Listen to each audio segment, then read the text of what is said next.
اس لیے ہم اپنے حالات کو بہتر بنانا چاہتے ہیں تو ہم دین سے جڑے اپنے معاملات درست کر لیں۔ اللہ رب العالمین سے دعا کہ رب العالمین ہمیں کہنے سننے زیادہ عمل کرنے کی توفیق عطا فرما۔ رب العالمین ہمیں گناہوں سے بچنے کی توفیق عطا فرما۔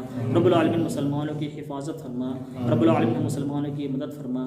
رب العالمین جب تک ہمیں زندہ رکھ، ایمان اور اسلام پر زندہ رکھ، جب ہمارا خاتمہ ہو ایمان بالخیر ہو۔ آمین رب العالمین۔ واقول قولی ھذا استغفر اللہ لی ولکم ولسائر المسلمین فاستغفروہ من کل ذنب انہ هو الغفور الرحیم۔ السلام علیکم ورحمۃ اللہ وبرکاتہ۔